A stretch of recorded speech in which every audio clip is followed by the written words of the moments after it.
Février 2001, dans la banlieue de Chengdu, en Chine. Une impressionnante découverte archéologique sur un chantier de construction vient bouleverser le projet initial. Les experts sont formels. Cet événement marquera le XXIe siècle.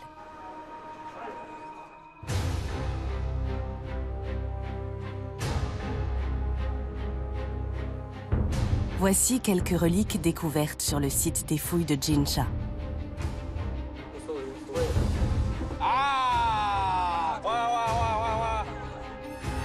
Des objets de jade et d'émeraude, mais pas uniquement. Les archéologues déterrent aussi d'innombrables tombes humaines, toutes mystérieusement orientées vers le sud-est. Les dépouilles que vous avez retrouvées sont celles de jeunes hommes dont les mains ont été attachées dans le dos. Ont-ils été sacrifiés? Ces corps nous mèneront-ils sur la piste d'une civilisation inconnue?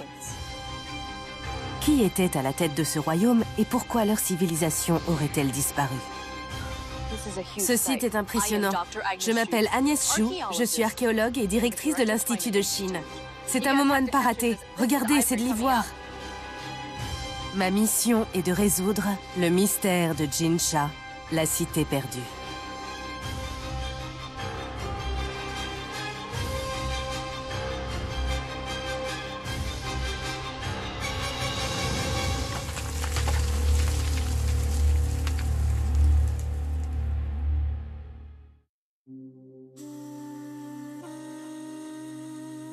Le fleuve jaune, le berceau de la civilisation chinoise.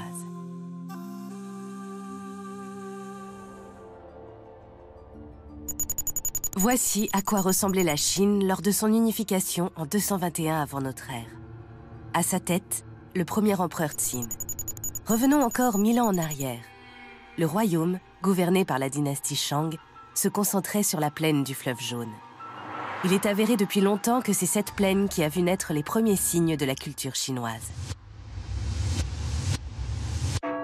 Aujourd'hui, il nous est permis d'en douter. Les fouilles de Jinsha viennent en effet bouleverser un certain nombre d'acquis historiques et archéologiques. À la même époque que la dynastie Shang, une civilisation voisine est en train de prospérer. Elle vit isolée dans les montagnes et les vallées du bassin du Sichuan.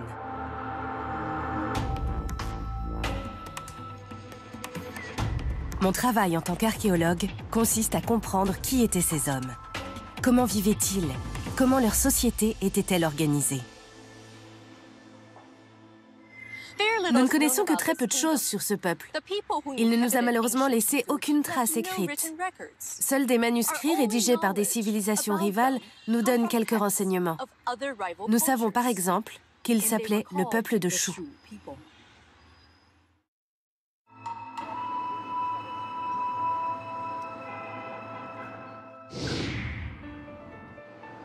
Chengdu est une ville moderne qui voit son paysage changer au rythme des transformations économiques. Les plus grandes entreprises américaines sont implantées ici. Mais c'est une ville très ancienne qui a été fondée à Jinsha. Je me dirige vers le site de Jinsha à 5 km du centre-ville. J'espère pouvoir tirer au clair ce mystère. Pourquoi le royaume de Shu a-t-il été mis à l'écart pendant si longtemps? Comment imaginer qu'une civilisation puisse se développer autant pour soudainement disparaître de la surface de la Terre? Ces hommes avaient-ils une religion? Pratiquaient-ils des sacrifices humains? Ces questions sont autant de secrets qu'ils ont, il y a des milliers d'années, emportés dans leur tombe.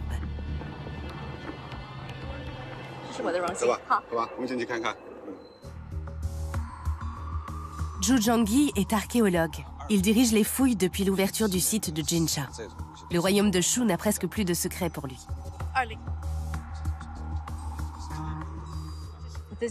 Pour un archéologue, on ne peut pas rêver mieux. Racontez-nous les circonstances dans lesquelles les fouilles ont commencé. Le site a été découvert par hasard sur le chantier de construction d'une route. Alors que les ouvriers creusaient pour installer des canalisations d'eau, ils sont tombés sur de la vaisselle en bronze. C'était le 8 février 2001. Les habitants ont appelé la police qui nous a ensuite contactés. Le lendemain matin, nous sommes venus sur place. Et nous avons été émerveillés par tous ces vestiges.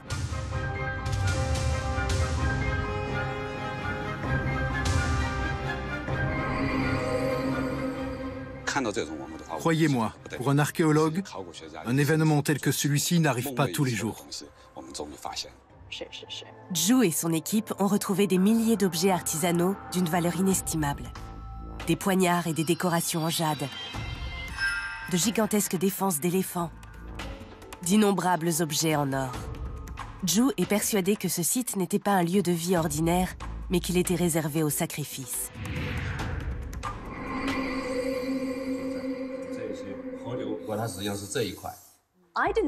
Le site de Jinsha est immense. Pourriez-vous nous donner quelques indications pour qu'on se repère plus facilement? Tout le site a été précisément cartographié. Voici le musée. Le site est divisé en plusieurs zones. Il y a ici la zone principale qui concentre la majorité des trouvailles archéologiques. Le site de Jinsha se divise en une dizaine de zones qui comprennent entre autres le palais royal et des milliers de sépultures. Tout ce qui m'entoure me remplit d'émotions et soulève aussi beaucoup de questions. Professeur Zhu, ce peuple pratiquait-il des sacrifices humains? Nous avons découvert sur le site plus de 2 milliers de tombes. Toutefois, elles sont relativement petites et ne comportent aucune trace de sacrifice humain. L'hypothèse n'est cependant pas définitivement écartée. Si un jour on découvrait une tombe plus grande, on pourrait en apprendre plus sur cette question. Cette question m'intrigue. Il doit sûrement y avoir plus d'indices quelque part. Devoir élucider ce mystère me rappelle des souvenirs. Quand j'étais enfant, j'adorais passer des heures dans la terre à la recherche de quelque chose, n'importe quoi, en me prenant pour Sherlock Holmes. Un archéologue doit avoir une âme de détective. Son travail consiste à chercher les pièces d'un puzzle historique, puis à les assembler. Cela a toujours été ma passion. Petite, j'étais un drôle d'oiseau. J'ai grandi à Taïwan.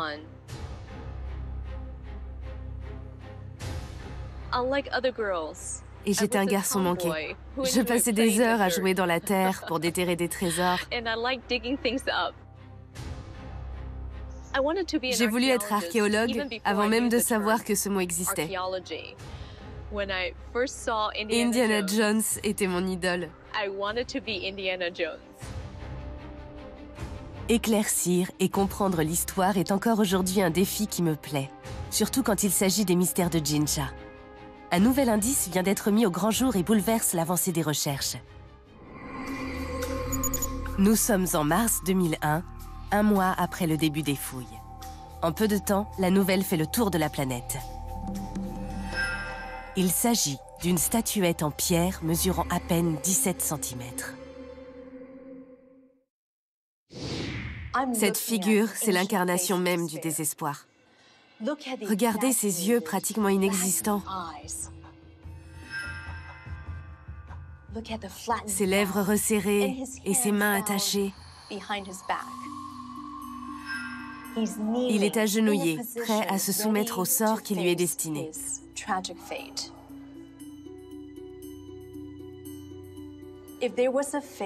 Comment douter qu'il s'agit bel et bien d'une représentation ancienne d'un sacrifice humain?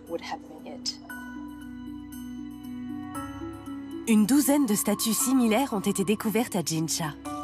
Elles étaient alignées et formaient un ensemble composé de tigres en pierre et de disques de bronze. Ce peuple ancien essayait-il de laisser une trace? Quel rôle jouaient ces statuettes dans le royaume de Shu? Wang Fang est archéologue et spécialiste de l'artisanat Shu. Espérons qu'elle pourra nous en apprendre un peu plus. Professeur Wang, pourquoi ces statues étaient-elles si importantes dans le pays de Shu? Cette statue, si on l'observe attentivement, peut nous livrer beaucoup de renseignements. L'homme est à genoux et ses mains sont attachées dans son dos par une corde. Sa coiffure est aussi très particulière. Ses cheveux sont tressés et sa raie au milieu très marquée fait penser à un livre ouvert.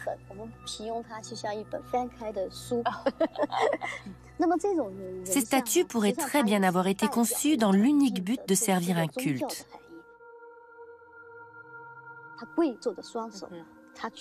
Le fait que les corps soient agenouillés suggère qu'il s'agit d'hommes appartenant à une caste inférieure. Mais d'autres interprétations sont possibles. Certains pensent qu'il s'agirait plutôt de chamans.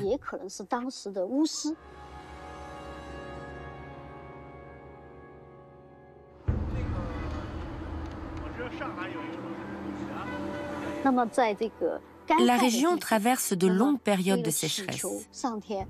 Se couper les cheveux, se lier les mains, cela faisait peut-être partie d'un rituel lors duquel les chamans invoquaient le dieu de la pluie.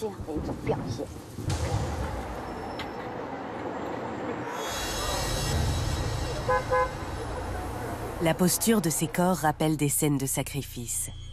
Mais pour en avoir le cœur net, il nous reste des pièces incontournables à examiner. Des squelettes humains. Et ce n'est pas cela qui manque sur le site de Jinsha. Le royaume de Shu était donc implanté ici, il y a 3000 ans.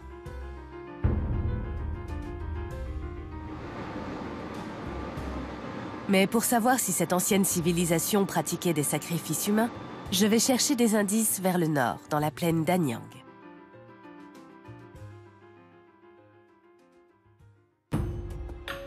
Ici, dans la capitale des derniers Shang, des sacrifices humains ont eu lieu. C'est un fait avéré et bien documenté.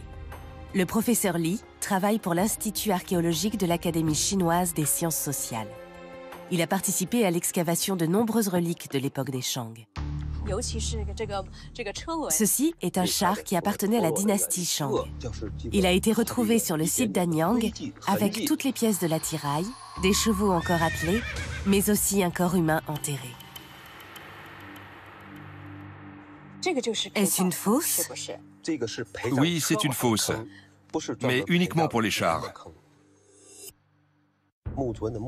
La tombe du maître n'était pas suffisamment spacieuse pour y accueillir un tel objet. Un trou a donc été spécifiquement creusé à cet effet. Qui était cet homme? Nous pensons qu'il s'agissait d'un cavalier. Pourquoi avait-il été choisi pour être enterré aux côtés de son maître? La dynastie Shang était une société esclavagiste qui pratiquait des sacrifices humains. Quand le maître mourait, il était enterré aux côtés de ses esclaves qui devaient l'accompagner dans son voyage vers l'au-delà. La civilisation Shang pratiquait des sacrifices humains. Cela ne fait plus aucun doute. Mais qu'en est-il de la civilisation Shu? Les experts s'accordent à dire que ces deux peuples présentent de fortes similarités culturelles. Entre eux, des contacts fréquents avaient lieu. Le peuple Shu sacrifiait-il lui aussi des hommes pour apaiser ses dieux?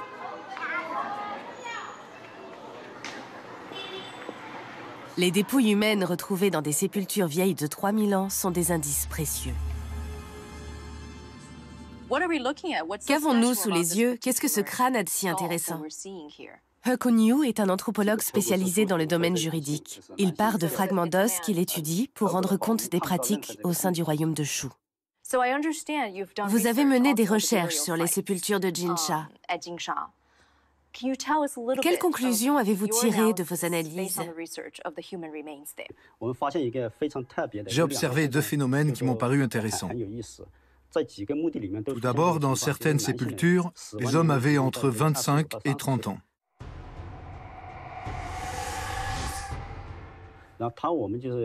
Ces jeunes hommes étaient par ailleurs enterrés avec leurs armes. Nous avons donc émis l'hypothèse que leur mort était liée à une guerre. Dans d'autres tombes, les corps ont été retrouvés avec la face contre terre et les mains nouées dans le dos, ce qui nous a fait penser à des exécutions de prisonniers de guerre, ou bien que ces hommes avaient été tués pour des raisons cultuelles. Ces dépouilles présentent étrangement les mêmes caractéristiques que les statuettes de Jinsha. Quel est le lien entre les deux civilisations? S'agit-il des mêmes hommes? Ces dernières années, les archéologues chinois ont exhumé plus de 2000 corps de ces sépultures.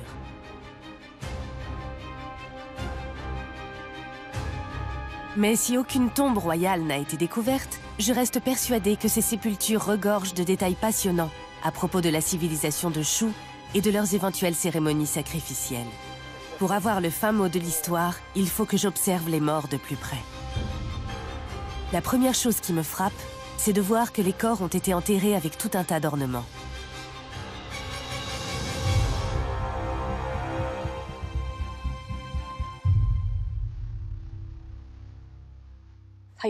Pouvez-vous nous apporter quelques précisions sur ces objets? Nous avons retrouvé beaucoup d'objets en jade et en pierre. Leur taille, anormalement petite, laisse à penser qu'ils ont été fabriqués dans l'unique but d'être enterrés avec le défunt. Cette coutume était courante dans la civilisation de Shu.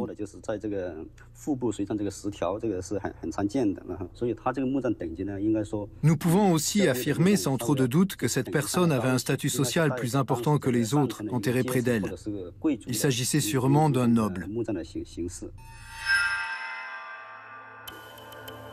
Les nobles du royaume de Shu étaient souvent ensevelis avec leurs possessions les plus précieuses.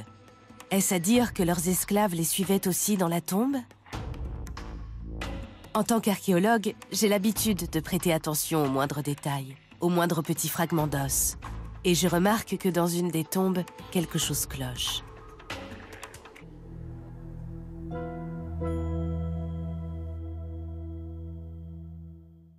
C'est incroyable! On dirait qu'il y a un autre squelette juste à côté de lui. Oui, en effet.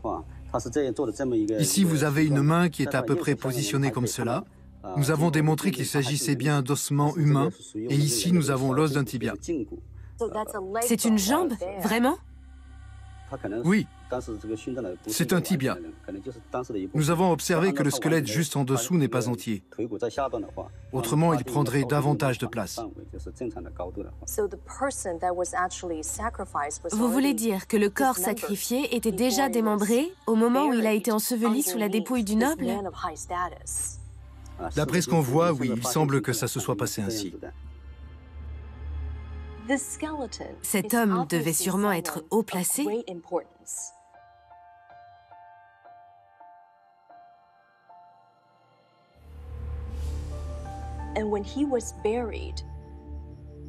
Il a été enterré avec des ossements humains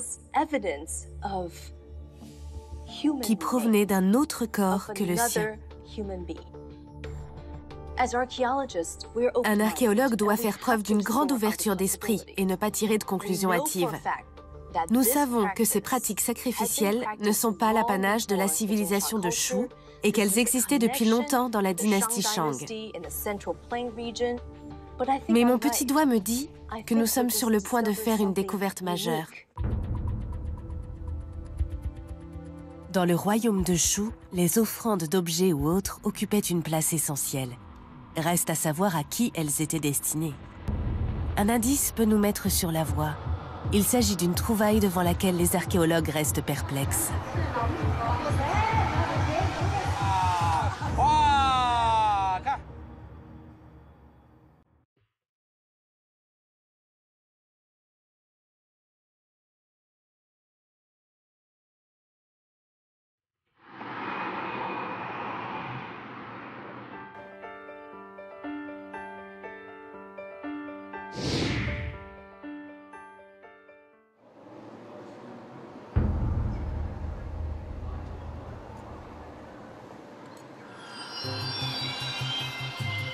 Voici peut-être la pièce manquante à notre puzzle. C'est une fine feuille de métal de 12 cm de diamètre et seulement 2 mm d'épaisseur. Elle a été retrouvée froissée en boule et recouverte de terre. Il a fallu plusieurs années de soins méticuleux pour lui donner son aspect actuel. Cet ornement est le plus bel objet que nous ayons découvert. Au centre du disque est représenté le soleil en formation. Il est entouré de 4 créatures, peut-être des oiseaux au cou allongé et aux pattes crochues.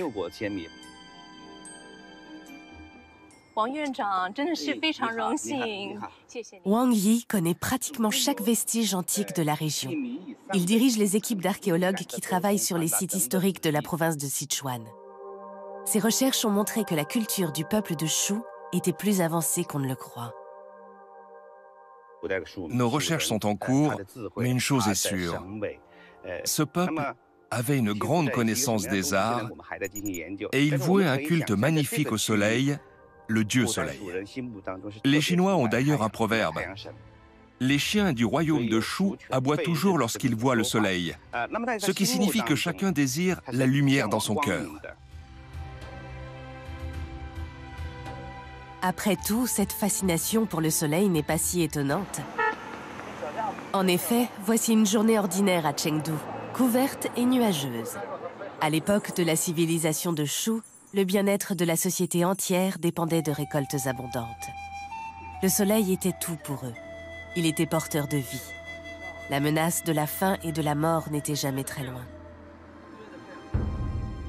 Je comprends mieux à présent. Les objets étaient offerts en sacrifice dans le but d'apaiser le dieu du soleil.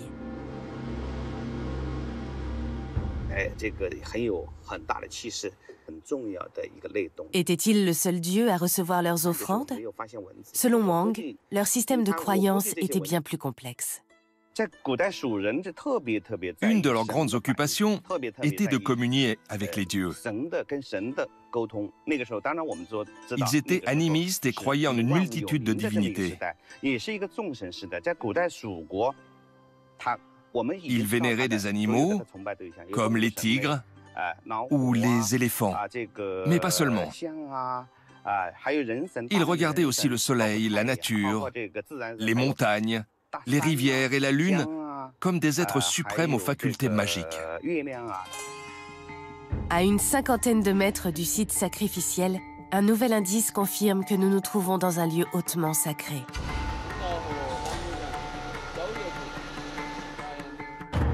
La racine d'un vieux banyan.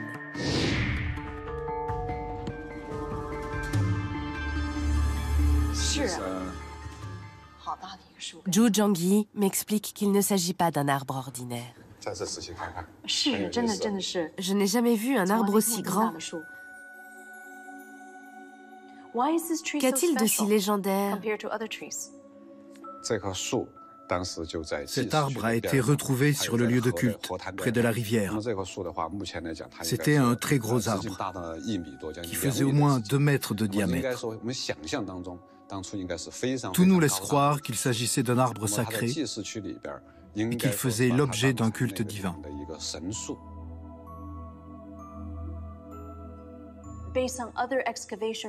Des études effectuées sur d'autres périodes ont montré que les hommes accrochaient des cloches en bronze sur les branches de cet arbre. Quand le vent soufflait, les cloches s'agitaient et on entendait alors une musique harmonieuse. Pour eux, cette mélodie était celle du paradis.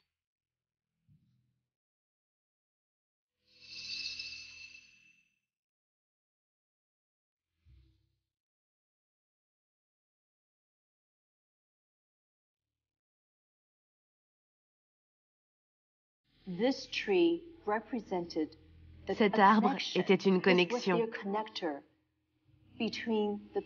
un moyen d'entrer en contact avec les divinités.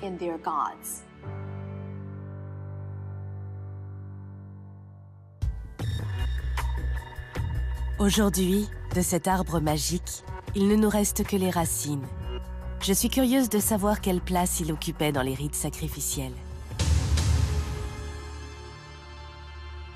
Pour répondre à cette question, direction Sangsingdui, à 38 km d'ici. C'est un site antérieur de plusieurs siècles à celui de Jinsha.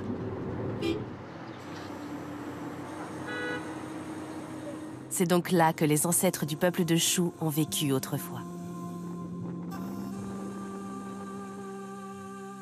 Ce site a été découvert à la fin des années 1980. Aux alentours de 1500 avant notre ère, c'est ici que siégeait le royaume de Shu. Comme à Jinsha, un musée a été construit sur le site des fouilles. J'ai entendu dire qu'ici se trouve une pièce clé pour comprendre le destin de la civilisation de Shu.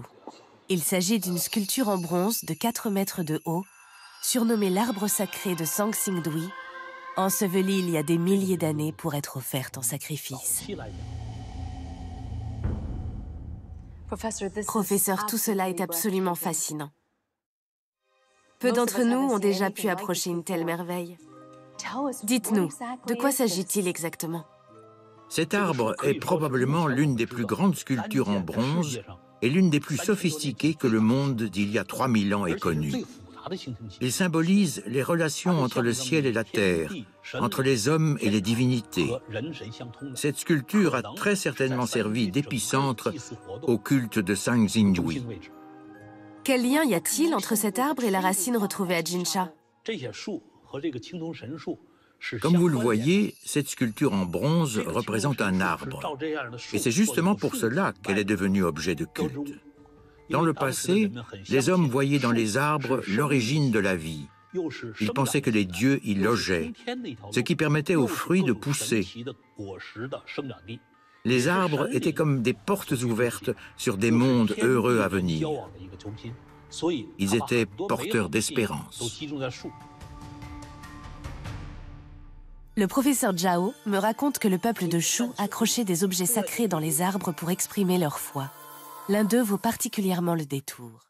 Non seulement sa taille est impressionnante, mais son aspect est aussi très bizarre.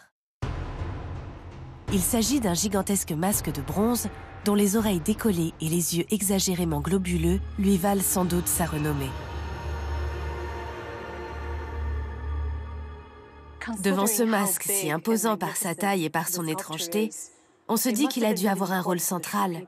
À quoi servait-il? Ce masque a été baptisé le Grand Masque de Shu.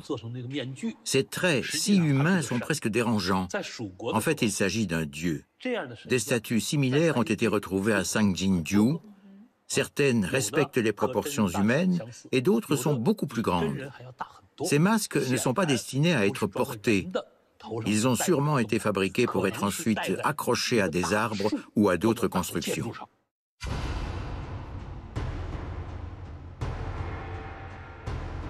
Trois masques du même genre ont été déterrés à Sangsingdui. Tout comme les autres ornements retrouvés à Jinsha, ces masques, eux aussi, ont servi d'offrande aux divinités. Ces masques imposaient le respect de tous, et leur fabrication a dû demander un savoir-faire très élaboré. Pour s'en apercevoir, il suffit d'observer les techniques contemporaines utilisées pour produire des imitations.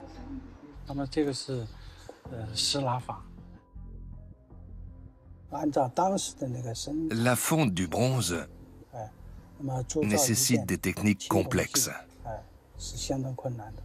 Il faut beaucoup d'hommes pour obtenir une œuvre aussi grande que le grand masque de Shu. Ce masque n'a pas été fabriqué d'une seule pièce. La civilisation de Shu vouait une forte dévotion à ses dieux. Elle honorait le soleil, la terre et les arbres. Mais le grand masque de Shu me laisse encore perplexe. Quel est ce visage? À qui appartient-il? Les masques de Sangsingdui présentent tous ses oreilles gigantesques et ses yeux perçants. En chinois, on les appelle les Qinliyan, les yeux qui voient à des milliers de kilomètres. Les oreilles, elles, on les surnomme les Zhangfuhe, les oreilles qui frétillent dans le vent. En chinois, il est normal de parler d'un visage en ces termes. Ce visage était-il celui d'un roi, celui d'un chaman ou bien celui d'un dieu? Cette petite figurine subtilement décorée retrouvée sur le site de Jinsha nous éclairera sûrement.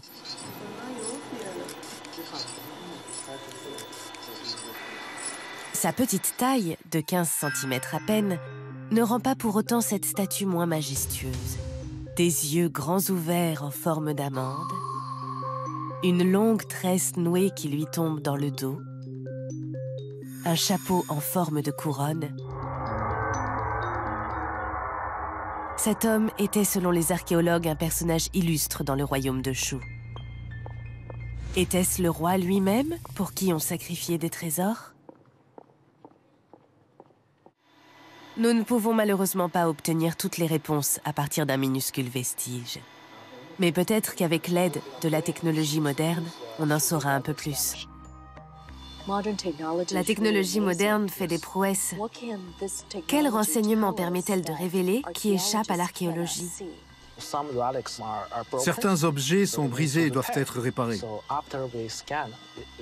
Le scanner nous permet d'identifier très rapidement les parties manquantes.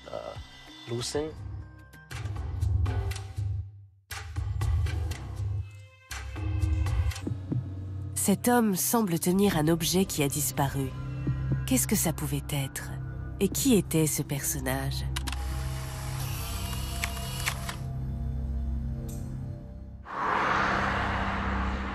Porté par ces interrogations, je me rends à Zhangxingdui où on peut admirer des sculptures similaires, quoique beaucoup plus grandes. Pour faire avancer mes recherches, je décide de reprendre rendez-vous avec le professeur Zhao. En 1986, il a participé à la découverte de cette statue en bronze, une grande cousine de la statuette de Jinsha.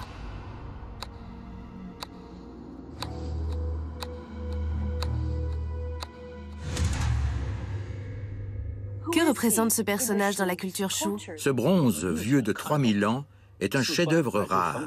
Nous ne connaissons à ce jour aucune autre sculpture en bronze de cette taille et datant de la même époque. Cet homme a été représenté avec ses plus beaux bijoux, et on voit qu'il est même surélevé par un socle. Il s'agit sûrement d'un chaman qui avait la faculté de faire entrer les hommes en relation avec leur dieu.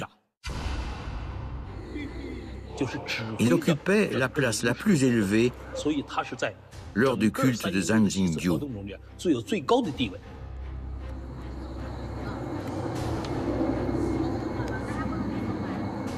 Que tient-il dans ses mains? La nature de cet objet suscite de nombreux débats. Certains disent qu'il tenait un simple outil en jade, d'autres optent pour un bâton sacré que le chaman maniait lors des cérémonies. Il pourrait aussi s'agir d'une défense d'éléphant. Les défenses sont courbes et ont une extrémité plus étroite, ce qui correspond à la position de ses mains. Il y a de fortes chances pour que les deux statues, celle de Zhangxingdui et celle de Jinsha, représentent un seul et même personnage, un homme emblématique doté de pouvoirs divins. Un chaman qui savait communiquer avec les mondes de l'au-delà. Mais était-il aussi le roi, celui qui gouvernait le peuple? Le peuple de Shu n'a malheureusement laissé aucun témoignage écrit. Le peu de choses que nous savons de lui provient d'un manuscrit très ancien, les chroniques de Huayang Guoji, rédigées 1000 ans après la chute du royaume de Shu. Le premier roi de Shu s'appelait Sansong. Il est mentionné dans ce texte qu'il avait des yeux extrêmement protubérants. Or, ce trait était habituellement caractéristique des dieux. La boucle est bouclée. Alors qu'on se demandait si l'homme que le peuple vénérait était un roi ou un dieu, cela ne fait à présent plus aucun doute.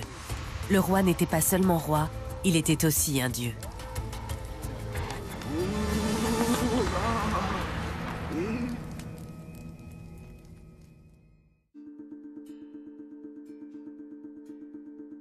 Cette position suprême inspirait respect et soumission. Est-ce cette domination inconditionnelle du roi sur ses sujets qui assura la richesse et le bien-être dans le royaume? Est-ce pour cela que des objets si précieux furent sacrifiés et ensevelis à Jinsha? Au cours de son histoire, le bassin du Sichuan a toujours été un centre d'échange et d'activité économique en Chine. On produit du cuivre, de l'argent, du cinabre et, comme vous le voyez, des pierres plus précieuses les unes que les autres. Ce n'est pas étonnant qu'on nomme cet endroit le paradis terrestre. Ce bassin regorge de ressources naturelles, de métaux précieux et même du plus précieux de tous, l'or.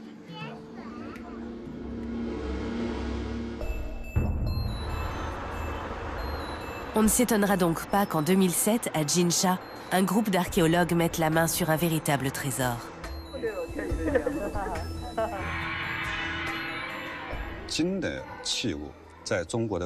C'était la première fois qu'autant d'objets en or étaient découverts en Chine du Nord. Nous avons trouvé plus de 300 pièces. C'est l'une des plus belles collections du pays. Nous ne sommes pas au bout de nos surprises. À cette occasion, un objet intrigant surgit des souterrains.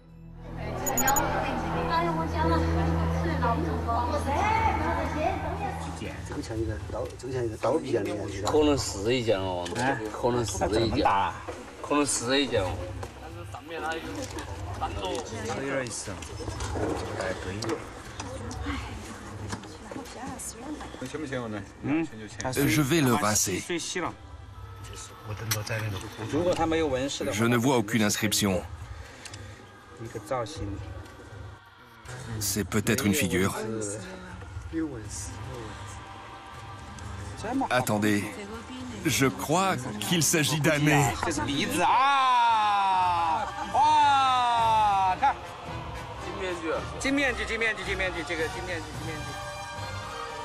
Un masque en or.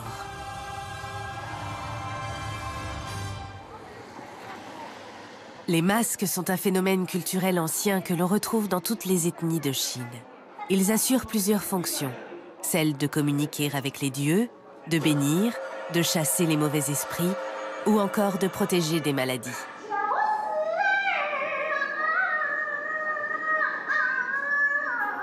Mais un masque en or est un trésor que seuls les riches et les puissants peuvent s'offrir.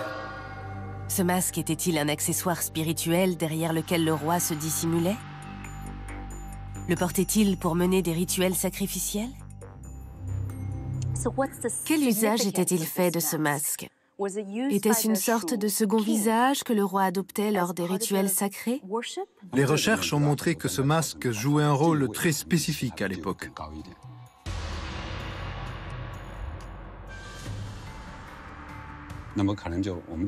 Quand le roi disparaissait derrière, il devenait aussitôt le plus puissant des sorciers.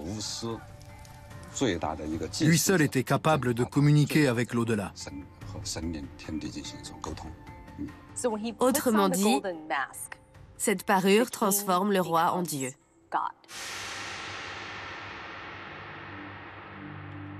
Époustouflant. Une question me hante. Comment et jusqu'à quel point le roi tenait-il le peuple sous son joug? Je me dirige vers un endroit incontournable, le palais royal. Le palais est très vaste et son agencement très ingénieux. Nous pensons qu'il a été construit en une seule fois. Il a fallu plusieurs années pour le déterrer complètement. Il couvre actuellement une surface de plus de 10 000 mètres carrés. C'est énorme. Le palais est gigantesque. Le roi était riche et avait besoin d'espace pour exposer toutes ses possessions. Ce qu'on peut remarquer d'étonnant, ce sont toutes ces maisons adjacentes au palais. Comment l'espace était-il agencé? Je vais vous faire un dessin. Vous avez ici le bâtiment principal. Et à côté de lui sont alignées 3 autres constructions. D'abord la maison numéro 5, puis au centre se trouve une petite maison carrée. Et une dernière encore ici.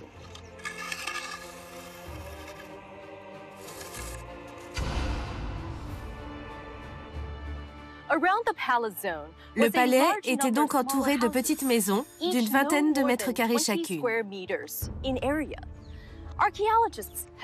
Les archéologues en sont venus à supposer que ces maisons étaient très certainement habitées par les serviteurs du palais.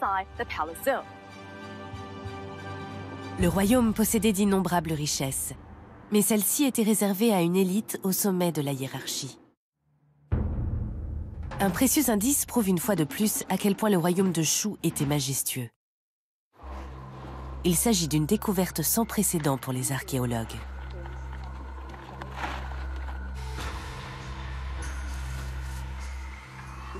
C'est un moment à ne pas rater. Regardez, c'est de l'ivoire.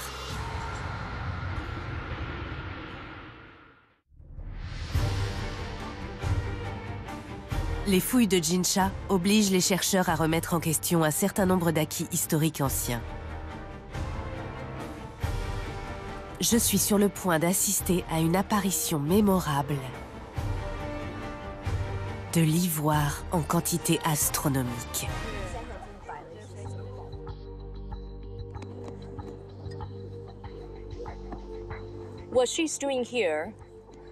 Cette chercheuse applique délicatement un produit spécialement concocté pour ses défenses d'éléphant. Ce mélange est riche en protéines. Il permet de protéger les défenses au fur et à mesure qu'elles rentrent en contact avec la lumière.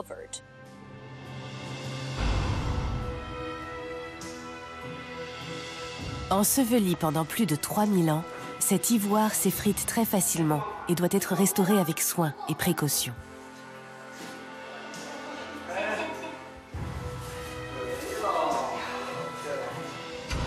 La défense la plus longue atteint 1,85 m.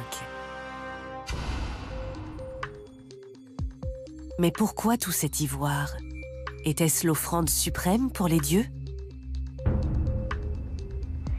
Je retrouve le professeur Wang, qui pique ma curiosité avec une tablette en jade aux motifs étranges. Avez-vous réussi à identifier cet objet? Qu'y a-t-il de représenté dessus? Il s'agit du parallélogramme de Jade Chang. Ce qu'il a de remarquable, ce sont ces deux petites gravures, identiques mais inversées de part et d'autre de la tablette.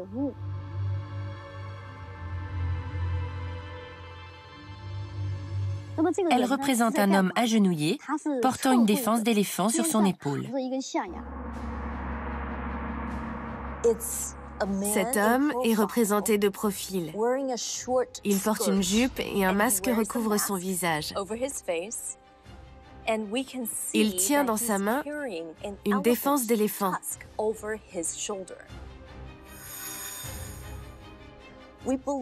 Cette représentation s'inspire sûrement de scènes de rituels, animées par un chaman et à l'occasion desquelles l'ivoire était offert à la gloire des dieux. On imagine ainsi un peu mieux dans quel but cet ivoire aurait été enseveli en si grande quantité.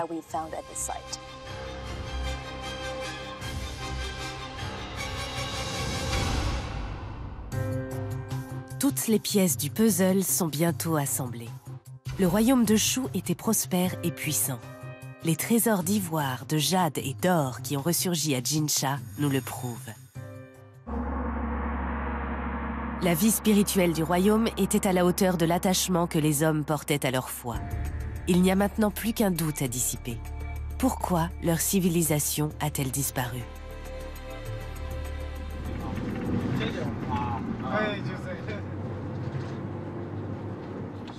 Encore aujourd'hui, archéologues et historiens ne sont pas unanimes sur la question. Une théorie soutient qu'un tremblement de terre aurait détruit la ville et ses habitants. En 2008, un tremblement de terre ravage le Sichuan. Il s'agit d'une catastrophe naturelle sans précédent dans l'histoire récente de la Chine. 80 000 victimes et d'innombrables maisons détruites. Les forces de la nature se déchaînent parfois et ne font pas de cadeaux. Si un tremblement de terre de cette magnitude avait dévasté Jinsha il y a 3000 ans, sa population aurait brutalement été rayée de la carte. Mais certains experts ne sont pas convaincus. Lin Xiang est historien et archéologue retraité. Il a consacré la majeure partie de sa carrière à l'étude du royaume de Shu. Professeur Lin, nous savons que des séismes ont de tout temps secoué la région. Pensez-vous que la civilisation de Shu aurait pu disparaître suite à un tremblement de terre? J'ai étudié cette question en long et en large. Mes calculs ont montré qu'à cette époque, la magnitude des tremblements de terre ne dépassait pas 7 sur l'échelle de Richter. Cela n'aurait pas été suffisamment violent pour détruire la ville.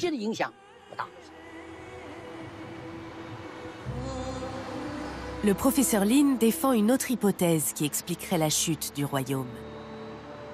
À 35 km de Jinsha, une rivière permet d'alimenter ses réflexions.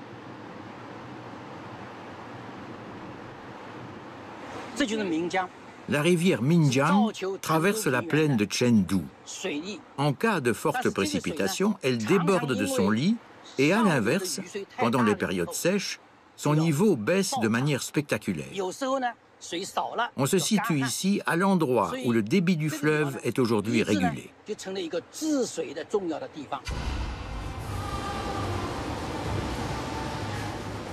Ce cours d'eau légendaire a été pour le royaume de Shu le meilleur et le pire des alliés, responsable et de son essor et de sa fin tragique.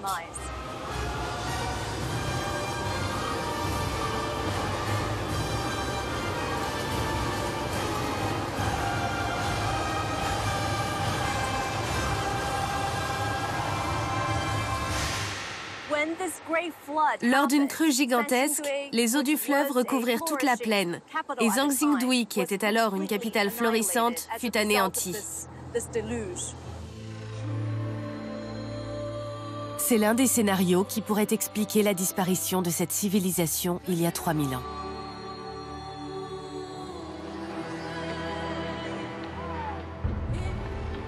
Aujourd'hui, la plaine ne court plus de risques. Le courant est régulé grâce au système d'irrigation de Dujianyang, construit au IIIe siècle avant notre ère. Ce système est le seul de cette époque encore en activité en Chine.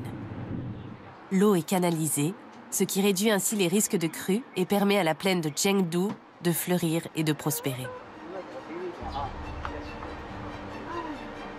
Mais à l'époque du royaume de Shu, ces eaux rebelles menaçaient encore la plaine. Ces habitants faisaient-ils des sacrifices pour apaiser la rivière? L'adoraient-ils comme une sorte de divinité? L'ivoire des éléphants, le jade et l'or que nous avons retrouvés ont certainement été offerts aux eaux de la rivière. Les inondations étaient un phénomène fréquent qui avait lieu pratiquement à la moindre crue. En vouant un culte à la rivière, ils espéraient calmer sa colère pour éviter qu'un nouveau déluge ne ravage les récoltes.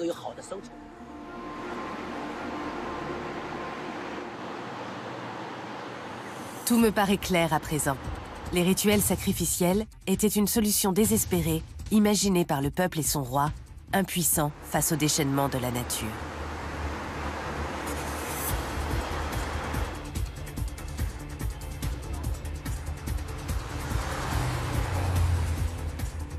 Quand les eaux s'engouffrèrent finalement dans la ville, l'unique issue pour les survivants a été de fuir.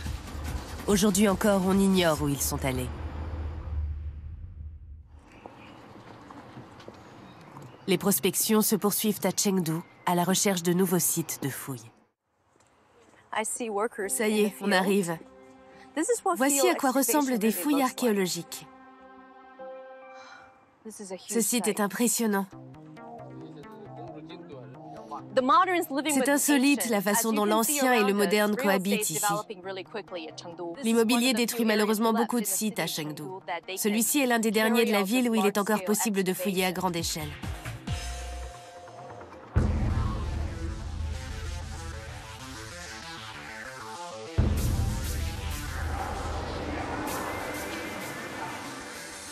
Pendant des millénaires, le royaume de Shu est pratiquement resté inexploré et son existence a été passée sous silence.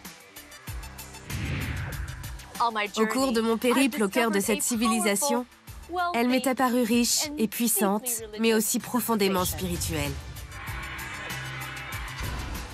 Je suis sûre que d'autres vestiges seront encore découverts à Jincha.